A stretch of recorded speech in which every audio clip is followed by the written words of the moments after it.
Franklin County Board is now, Commission is now in session for this code enforcement report or presentation for this workshop. I would like to, before we start, make sure everyone here is aware of kind of how our agenda is going to flow today. After this call to order, we're going to have public comments first. Then we're going to have the presentation from Ms. Caroline Smith from the Regional Planning Council.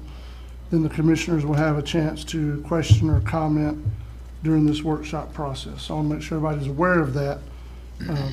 As we get started here today, I think it's a issue that people definitely want to discuss, and I think the board definitely wants to hear. That's the whole purpose of us basically hiring staff from the ARPC to do the public engagement workshops they've done on behalf of this board and behalf of the residents of this county. I think there was a total of 6 of them held, wasn't there, Caroline, all across the county? Because at the end of the day, whatever the board does decide to do, it needs to be done in conjunction with hearing from its residents. So that was the purpose of all of that. So with that being said, we will now open up to public comments. Anyone that's wishing to comment publicly during this workshop, please step forward. Make sure you say your name for the record and we're good to go. So anyone want to comment publicly? Yes, ma'am. Please step forward, Ms. Joyce. Well, all I want to know is we can't hear the presentation before we make a comment. Well, I'm just telling you how it's on the agenda, Ms. Joyce. It's just a workshop. At the end of the day, for this workshop, the board's not going to be making any decisions today as far as motions or seconds and passing anything. It is a workshop process. Okay, I'll make a comment. Yes, ma'am. Please come forward. I really would like to comment on what is being brought before you. But this is probably going to be the first of many workshops, Ms. Joyce. Okay. Yes, ma'am. Well, to show you why we need code enforcement, it's been a banner that I've been carrying ever since the fire. And because of that, I saw needs that I did not know until I got into the area that needed code enforcement. I understand that it's very tricky to have code enforcement and not have places for people to live. I understand that. Yes, ma'am. But at the same time, we had the fire in need of desperate code enforcement that could have been stepped in at that time and made some headway on code enforcement. And I was told, no, we don't have anybody to take care of code enforcement. We don't have an officer. And then the hurricane came. And we could have stepped in at that time and set up some standards and rules. But no, we don't have anybody to do code enforcement. Now we have a tragic fire because 2 little girls were trapped in a place that had no code enforcement to save their lives. They had no way of getting out. This is something that this county board should take on as a big endeavor that has to be addressed to save lives as well as making it a decent community to live in. Yes, ma'am. Thank you. Thank you, Ms. Joyce. Anyone else? Go ahead. Sure.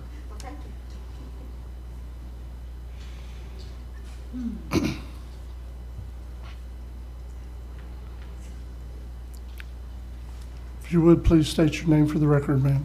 Hi, my name is Pat Funderburk from Lanark Village. I'm not prepared to speak. I wasn't going to speak. I don't like speaking. But I would like to, of course, we're all behind this. You've known this from my understanding, all of your workshops concerning this. I just want to add that I have become a little involved in the ordinances and trying to work with my community on them. The public is totally unaware. I'm on the review board for permits. And I myself have made an issue. I've tried to learn the ordinances. I've tried to understand them. Worse, tried to explain them. Also, I've tried to get people, find the person that I'm supposed to talk to. It's been so, sorry guys, scattered. I don't know who to talk to. I had a very important issue come up.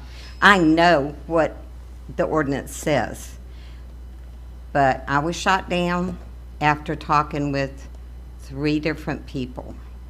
So the person never got contacted, and he went right on, and to me did a very dangerous, inappropriate action to our village. So we don't know who to turn to. So that's all I have to say. Thank you for your time. Thank you. Thank you.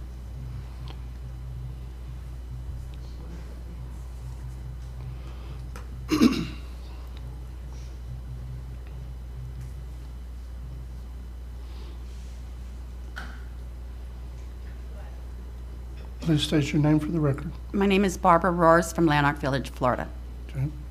As following up with what Pat was talking about, we have really worked with the ordinances to try to get the county to follow what they are. I mean, an ordinance is basically part of the laws, and it is so distressing when somebody just either doesn't get a building permit or they just do whatever they want. They don't care if they encroach upon somebody else's property. There's just so many things that really need to be addressed through the county, and the fact that we don't have anybody to back us up when we come to an official to talk to them about these things. And it just seems like our requests basically fall on deaf ears. And we've tried to build up a community in Lanark to enhance it. When I first moved to Lanark, it was a shamble. That was 20 years ago. And we've had so many people come in and have done their best to make our community a community. But then you have these people that will come in and they just throw garbage all over the yards and this and that, and it's just not right. And these need to be followed, and they need to be followed up on. And we do need, through this whole county, a code enforcement. Thank you. Yes, ma'am.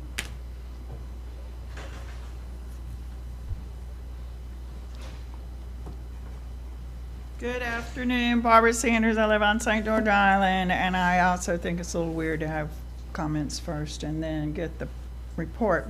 So I read it really quickly. I want to first thank the board for at least making the effort to try to see what people think about code enforcement. I do think there's different kinds of code enforcement.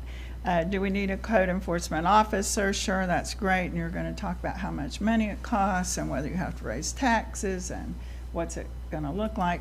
But then you have what these two ladies are talking about, and that's taking the codes that are already written and enforcing those. And I think that can be done for free by this board simply directing your planning department to follow the codes, and that you will back them up when they follow the codes. I think that is the breakdown, is that your folks in planning and zoning think, oh, well, if we make somebody comply, then the board's not going to back us up. They're going to come and complain to the board, and the board will say, well, so sorry. I think you've been enforcing some things very well, and we need to keep up with that. Yes, some of it's going to take money. But as Joyce pointed out, it's a matter of health, safety, welfare. The police powers, which is what you guys are supposed to be doing. That's why we have you elected officials, is to protect what we can't do individually.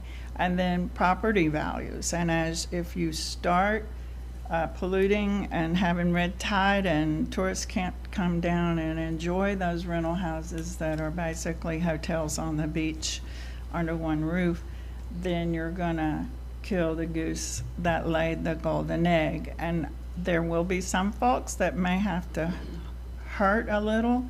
We do have poverty issues, we do have housing issues. Some of those things, those are big issues you're gonna have to address. But I would like to encourage you to continue this process as quickly as you can so that people won't go around and say, we don't have code enforcement. And that's how these workshops started with ARPC. Do y'all want code enforcement? And the very first thing I said is our choice, code enforcement or anarchy. We don't want word to get out, hey, come down from Georgia and Alabama and build what you want, do what you want, shoot your guns where you want, build your fires where you, whatever your particular issue is, and they're all valid issues. We want the word to get out that this board will protect people. So, thank you. Thank you. Anyone else wishing to comment publicly? Was there anyone by Zoom, sir? I'm going to ask again. There was Ms. Mel Kelly did, but she lowered her hand. If anybody's on Zoom, oh, she just did. Let me just. Ms. Kelly, if you would unmute your microphone, you can address the board. Good afternoon. Thank you to the board. My concern and comment revolves around the timing of this workshop. Every one of the 6 or 7 workshops that ARPC prepared and put on were held in the evening. And I think out of courtesy for all of the people who attended those workshops in the various communities that you serve, it would have been a courtesy to make this workshop available to them in the evening at 5 or 6 or whatever. I understand the commissioner's time and I certainly respect it. But on the other hand, holding this hearing at 1:45 in the afternoon seems to do a real disservice to the people who made the effort to come to these meetings in the evening. Thank you. Anyone else online, sir? Anyone else that would like to speak on your device, please raise your hand. No, sir, no one else. Okay. Mr. Chairman, can I comment a second? Yeah. So let me explain the process. So this is a workshop for ARPC to present the information from the public hearings they had across the county to the Board of County Commissioners. The Board of County Commissioners could then ask ARPC questions about what they heard, what was said about their report. Then at some point, I anticipate that the board will probably have an additional workshops about this. And then at some point before you go to a final rule or decision as how you're going to move forward, you will have a public hearing that will allow the public to come and address the Board of County Commissioners on the concerns and the report and what discussions would happen between today and whenever we have the public hearing. I mean, this is a standard workshop. We do the same thing with budgets. When there's a budget, it's between the department heads and the Board of County Commissioners. There will be an opportunity, again, as a public hearing, for the public to have a full opportunity to address the board in all what has been discussed thus far, not I'm talking about past today. So I want to make it clear for everybody. So if the board wants to have the public hearing at the same time you had that ARPC scheduled workshops, that's fine. I mean, there's no harm there. But this is more between ARPC and the Board of County Commissioners. It gets, we had 6, I believe, across the county. The public had their full opportunity then to address ARPC. Now it's ARPC's turn to inform the board, based on what we paid you guys for, that this is what they're saying, this is their collective report. And then from there we proceed. This is not the first and only step. So I kind of wanted to clarify that for the public so there's a better understanding of what's actually happening today. And with that, Mr. Chairman, I'll step aside if you're ready for ARPC to begin their presentation. As long as there was nobody else via Zoom that wanted to speak or in the room, yeah, Okay. I understand what you're saying. All right, Ms. Caroline Smith from the Appalachian Regional Planning Council. You're on. Hey, good afternoon. Good afternoon. Can y'all hear me okay? Yes. Okay, thanks. I don't have a lot of experience with microphones, so just let me know. Well, I'm Caroline Smith with the Appalachian Regional Planning Council. I work as the Economic Development Manager there, and I'm really glad to have the opportunity to present today on this project we've been working on for about the last 6 months. And before I dive into it too much, I wanted to just start by giving a little kind of background on the project itself and kind of how we were brought into it in our role. And then I'll dive into kind of a summary of the input that we received at the public workshops for this project. And at the end, I'm happy to answer any questions you may have. All right, so the Appalachian Regional Planning Council, we're a nonprofit, or not-for-profit intergovernmental entity, and one of the ways that we can work is as this kind of a neutral third party to come in and kind of help gather input when appropriate. And so that was kind of our role with this project, was to kind of serve as a conduit for information from the residents of Franklin County to you. And we wanted to support y'all with your discussion about code enforcement in Franklin County. And so we started this project by scheduling a series of 6 public workshops. And we tried to have them geographically located across the county to try to engage as many residents as possible. So altogether we held workshops in Alligator Point, Lanark, one for the unincorporated area of Carabel and for the unincorporated area of Apalachicola, as well as East Point in St. George Island, to try to just receive as much diverse input as possible. And altogether between these 6 workshops, we had just over 150 participants. And from their input, we were able to kind of outline all of the areas of concern that were brought up, identify any major kind of common themes that were held throughout these workshops, and then also engage the workshop participants in prioritizing the areas of concern that they felt were important to them relative to code enforcement.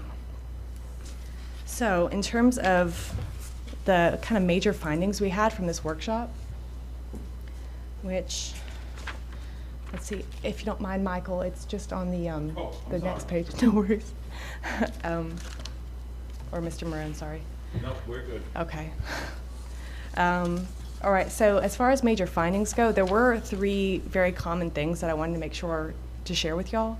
The first of which was we found there at all of the workshops there was unanimous or at least majority support for some form of code enforcement in the project. The purpose of this project was not to make any recommendations, but we were able to hear from the public that there is pretty large support based off the participants for some form of code enforcement in Franklin County. The other 2 major findings concerned areas of concern relating to code enforcement. We had a very, the most common issue that was brought up at the workshops related to derelict buildings or buildings with some sort of code violation. That was the #1 most common. The second issue that was also very common, it was also ranked as high priority by the workshop participants, related to issues with trash, and with that kind of trash removal and trash burning, and then in some cases the connection between trash removal and wildlife species and protection of endangered species like sea turtles. And then, so those were the 2 most common and highest priority issues that were mentioned, but we came up with a larger list of issues that were mentioned at least once during these workshops. And we actually on page, I believe it's on page 3, and on page 4 as well, there's a table that outlines all of the major issues that were discussed at these workshops that were brought up by participants, as well as rankings that were assigned to them by the workshop participants. So we had them rank each issue as being either a low, moderate, or high priority issue. And we're hoping that that would be helpful to the Board of County Commissioners for understanding kind of what the community's temperature was on, what was the most urgent issues that they felt could be addressed by code enforcement, and what were maybe less important issues to just help that conversation. So we have most of the issues that were brought up were actually ranked as high priority, but there were a few that were low or moderate priority, and we hope that that's helpful, even though it's a little bit uneven in terms of how they're balanced. So I thought I would just kind of go through what those issues were very briefly. So as far as the low priority issues, those mostly related to things concerning kind of the natural environment, so landscaping concerns, like overgrown lots, for example, or other forms of like tree protection, landscaping non-compliance, and then that kind of fed into some of the moderate priority issues, which had to do with, for example, sea turtle protection, kind of protection of endangered species and other wildlife in the area, as well as road obstructions, including like signs being in the right-of-way. Those are the low and moderate priority issues.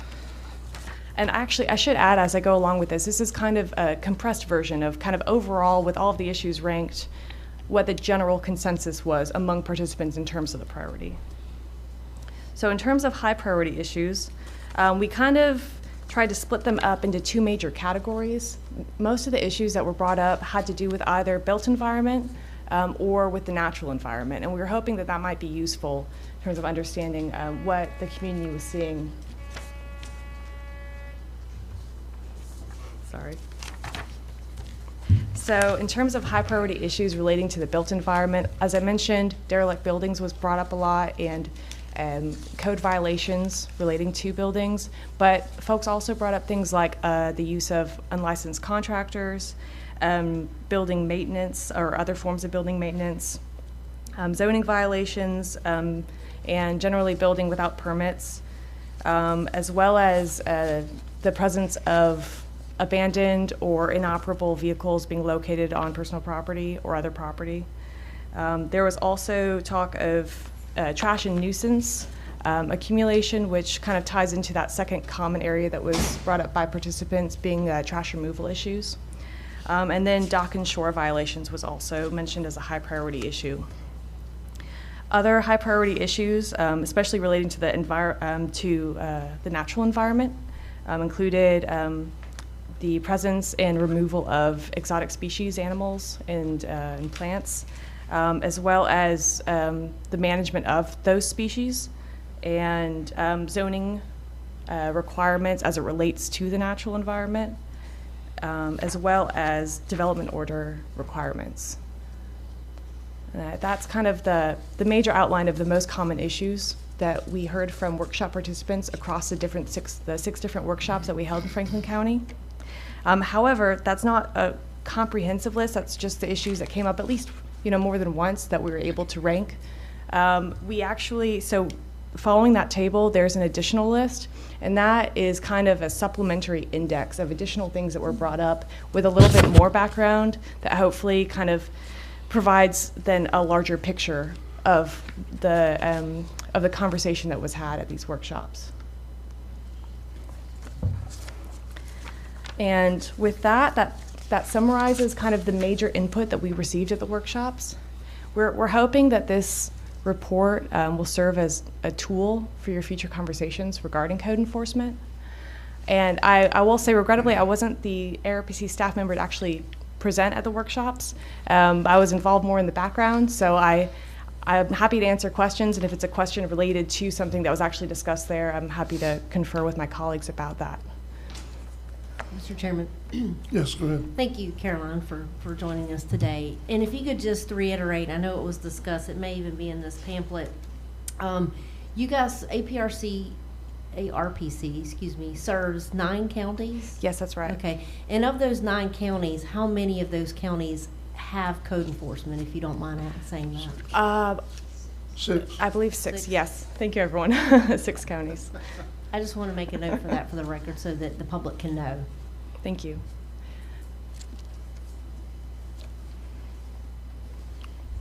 Caroline, I did find an interesting note. First, thank you, not just to you, but the rest of the staff that undertook this on our behalf. Because at the end of the day, I still stand by exactly what I said earlier. From my viewpoint, the intent of this was to make sure whenever this board did get to a point of actually having a discussion, it's not just us talking to ourselves about what we think. This was to get the input that we know is there, but sometimes it's better to make sure everybody's on the same page from our communities, those that were elected to serve, about some of these issues. So I know it was a big undertaking. It's a lot going on. I did find it really interesting to note that of the 6 in our region that currently have code enforcement, most of them are either under the planning or development or under the building department in their communities. I know there had been some discussion. We've had it said before in the past that it might be better for it to be under law enforcement, other things. But at the end of the day, I could see where that could cause as many problems as it helps to solve. Because laws being what they are, if it were under, this county moves forward, we do something that were under law enforcement, they go into a house for a code violation and there's clearly things there, well, then is it illegal search and seizure? There's all kinds of issues to get into. So I did find it interesting that it was done under the planning department or the building department, just as a side note. I know there's a lot going on. I will say this, for me personally, I know there's somewhere for us to start. I think it's something we're going to have to hash out and see where we want to start. Now, can we do all these things at once? Probably not. No, that would be extremely a lot. So anyway, I just thank you for the presentation. I really didn't have a question, just observations. Well, thank you very much. And yeah, I will say it's been a pleasure to work on this project on behalf of the Franklin County Board of County Commissioners. We've enjoyed being a part of this. Yeah. I'm happy to answer any other questions if there are any. I do, Yeah, go ahead. Mr. Chairman. Unless Oh, Commissioner yes. Bolt, you want to go in front of me, or you want me to? Couple of questions. One, was there a preference as to how the public wanted code enforcement? Because like a few minutes ago, Attorney Barbara Sanders stood up and she kind of touched on some of that, and I'm interested to know, so did they say they wanted done through the Sheriff's Department or in the county's staff? Yes, well, we didn't explicitly ask for, what form might be best, but it was provided as input, and so we did take note of any kinds of suggestions of the forms of code enforcement that were mentioned at workshops. And the item that was mentioned most frequently was having the suggestion of having 1 or 2 code enforcement officers. Okay. It wasn't necessarily specified where they would be located, though, in terms of which department. Who they would work under. Okay. So I do find it interesting that the idea is to have more than one. Because, well, our particular thing we deal with, anything we do countywide, and we've not done many things countywide. Anything we do with countywide, we're not a very deep county, but we're a very wide county. So I can see where more than one would definitely be a valid undertaking. I will say that. And did you have a lot of repeat attendees to the same meetings, or is it just everywhere you went, it was a different crowd? As far as I understand it, I didn't attend them myself. So unfortunately, I can't say fine. for certain. No, But it doesn't really make a difference. It's people who are interested. Once they're interested, they're interested. So it really doesn't matter. Mr. Chairman, of the 2, I can answer that, Michael. Of the 2, yes, there were people in this room that were at several of the workshops. Okay. There were, I think, one of them, you were at all of them, weren't you, Ms. Sanders? That travel got you. We know how that was. We were talking about that earlier today. Trust me. We spoke about that earlier today. Yes, we did. It's quite a long ways. We have a wide county. Thank you, Commissioner, for that input. I'll say this. I don't know how the rest of the board is. This is a workshop, so it's just open forum. The thing that I have dealt with repeatedly since I've been on this board, and that is something we have to find some way to do something about, is unlicensed work, unpermitted work, work that just should not be going on, and that we have to find a way to put a stop to it. If it requires doing something like this, then I'm all for hashing out what we got to do to get there. But I know that my district may be different from other districts because of the way it's structured, but it is what it is. But at the end of the day, we have people in my district that are buying homes, they're 2-bedroom homes, and now they're 8-bedroom homes. And they're doing it completely unpermitted, they're changing things that shouldn't be changed, and we've got to find a way to get a handle on it. So I don't know if that falls into this, but I sure hope it does. So anyway, that's my observation to share with the board. That's what we're doing. It's a workshop. We can talk about it. And Commissioners, what I would like to do actually is, as I said earlier, is maybe hold some public workshops, because I'd like to know the public, how do they feel about doing this in phases? In other words, you start off enforcing these codes, you know, and then you have a plan to move forward each year, because there's things here I believe the board has to consider making ordinance for to enforce. So I'm wondering how does the public feel? Is it an all or nothing deal? Is it they don't mind you starting off, like you said, Commissioner, on certain, Mr. Chairman, I'm sorry, on certain type of codes? They feel like how they have the high priority. Can we even break down the high priority list into phases? So that's something I think I'd like us to have at some point in the future, a public hearing on, to kind of get a true feel from, you know. Well, I can say this based on my constituency. I'm sure just even posing the question today in the workshop, I'll know pretty shortly how they feel about it, I promise you. I mean, and I don't mean that wrong. That's what I got elected for. That's what I asked for when I put my name on the ballot, was to represent the people that are in my district. So I'm good with that. Cool. But I think those are questions that have to come up and have to be, not just what does the board have an appetite for, but what approach we're going to take to it. Yes. So, Mr. Chairman, I'd like to add to, as Ms. Estes, I think, brought up, my district is one of the most,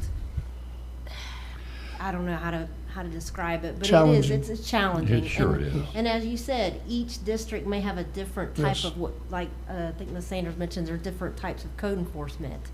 I would like, I agree, this is just the format, this is something this is future. We're gonna have to continually brainstorm and come up with ideas. But I will say that most of my calls that I get as a commissioner is code enforcement related. And in terms of the ordinances, I feel like we have ordinances, but what good are ordinances if we don't follow them or make people comply with them or have some backing, some teeth to them, to a code enforcement officer to say, hey, you're doing something wrong, you have to be penalized for this. There is consequences, instead of just like people coming and doing whatever they want, whenever they want, however they want. And again, the process, in my opinion, needs to be streamlined. Again, people don't know who to contact.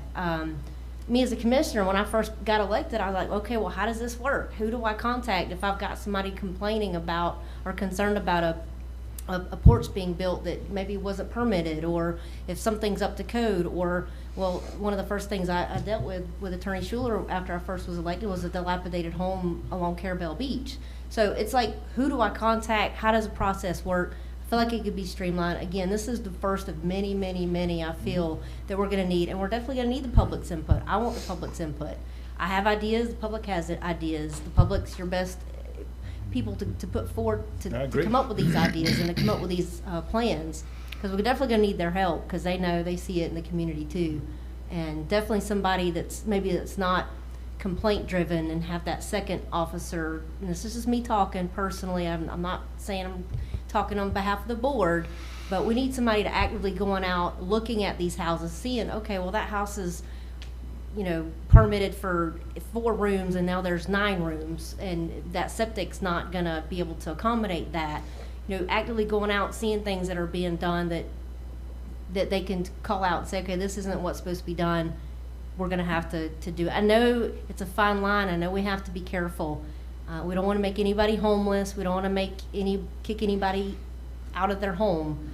But it is something that I agree, we definitely, moving forward, especially since our county's growing by leaps and bounds and going to continue to grow, we definitely need to have some kind of recourse. Yes. For it.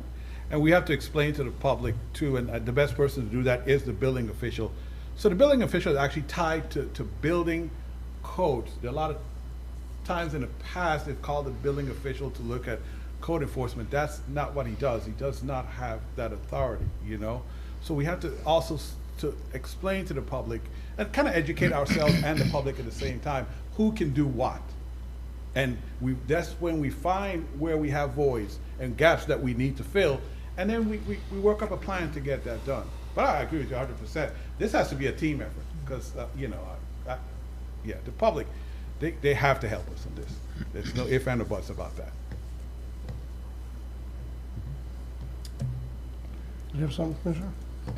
When I think of code enforcement, I also think, as I think of Franklin County, and I've said it before, all Franklin County is created equal, but all Franklin County is not the same. And what do I mean by that? When I think of code enforcement for Franklin County, I think that we need to look at what matters most in the code enforcement hierarchy.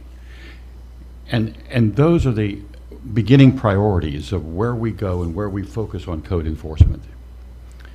I also think that there is a process of code enforcement, and I think number one is that code enforcement should first of all be educational, followed by verbal issues directed to the code enforcement problem, followed by enforcement, and followed by legal action. And I think those are the four hierarchies of consequence.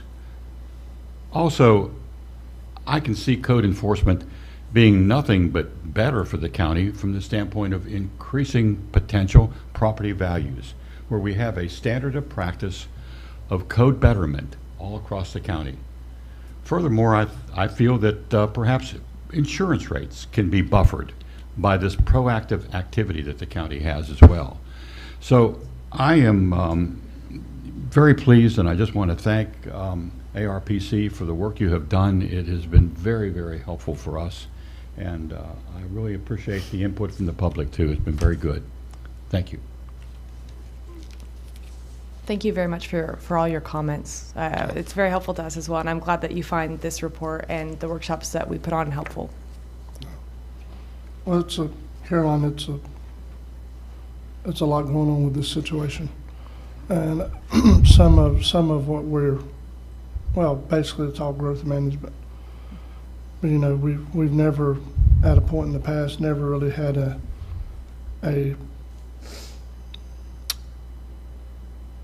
experienced what we're experiencing now with growth and with the, I think some of it has been brought on by COVID, if I'm honest. People are trying to seek places that are small, that there are very few people in, and they're coming. You know, they've been coming to South Florida for years, and we haven't really experienced that. But South Florida is about full. So people are moving to the tune of 1,000 to 1,100 a day to Florida, and they have been for over a decade. So at some point, we're going to have to, you know, put things in place to help make sure there are checks and balances, not just to have the ordinances, but have the way to enforce them. So that is a valid point, and that's something that this board has a say in. And I know it's not going to be easy. It's probably not going to be something we're all comfortable with. At the end of the day, we have to make sure whatever we do, there are no unintended consequences. Because, you know, there can be some that will be detrimental to people, and by an act of government, that should not be. But at the same time, we have things we need to do. And I think this is a good forward step for this board. Because before today, all the discussion, even all of you that are in the audience that might be listening, that attended these workshops, you've already had this discussion. Some of you already had this discussion with your representatives that are sitting here. But we need to move forward with it, but this is the first step in doing that, was having this public workshop. And like Mr. Morone said, there's been public workshops for the individual towns, our communities. There's this workshop today, getting all the data from the Regional Planning Council and whatever we do in the future. So there's going to be ample opportunity, I believe, if I'm wrong, somebody have to show me, for people to give input to this board, to this county, to know that all their voices are being heard, and we're doing our best to act in the best interest of everyone involved. So I'm just thankful that we've made it to this point today. So commissioners, I'll tell y'all, this might be a 5-page report. There's a lot to do here. I'm sorry, I can't be direct. Couple action items, right? Yeah, quite a few. There's a lot to do here. Yeah. But thank ARPC for that. Thank you very much. Does any other commissioners have questions before we're done with this hairline? Yes, sir. Chairman, I just got one statement to make. When it gets to summary of public opinion in your report, I did attend the workshop in Appalachian. I did not sign the sign-in sheet. We were directed as commissioners we could attend the workshops, but to not make any comments. It was for public involvement, but I was here. So I want to correct that for the record. But I didn't sign in the sign-in sheet, so it's probably why my name is left off of this. But I was at the workshop here in Appalachian, so I want to correct that for the record. That's fantastic. I'm glad you were able to attend. Other than that, there is a lot here to be worked on. Yes. And when it comes to camper trailers on lots, there's a county ordinance that says you can't live in a camper trailer. Okay, the reason that's in place is because if you're living in a camper trailer and a hurricane blows your camper over and somebody gets hurt or killed, God forbid, they're going to say, well, the county said I could live in it. Whether not tied down or anything else. Having said that, there's a lot of people that are living in campers that are doing the best they can. Other people living in campers because they want work and they do their dope or the beer or whatever. So they're not doing the best they can. But some of these people are living on SSI, $400 a month. Time they pay their light bill and pay their medicine bill, there's nothing left over. So some of these people are doing the best they can. But county ordinance says you can't live in a camper trailer. Okay, that's just the way it is. And that's a huge issue in Franklin County. I feel for some of these people, especially the elderly people that are doing the very best they can. But when you do code enforcement, you can't pick and choose and say, well, this is an elderly lady, let's just let that lay. This guy's younger, he's 40 years old, he can do something better. You can't do it that way. That's what we call discrimination. So when you're going to enforce an ordinance or a law, it's got to be enforced across the board, regardless of where you live, whether it's Alligator Point or whether it's Appalachian. Because if you don't, it's discrimination, in my opinion. And I've sat here for quite a few years, and I've always said I want to treat everybody the same, treat everybody equitable. Black, white, male, female, rich or poor. Everybody gets treated equally under the law. But I do feel for some of these people that are going to be impacted by this code enforcement because they're doing the best they can. You know, we all do the best we can. But I'm just saying it's going to impact a lot of people. And if they had family or friends, they wouldn't be living where they're at. They wouldn't be in the situation that they're in. So they don't really have any avenues or recourse, and they're doing the best they can. What are these people going to do?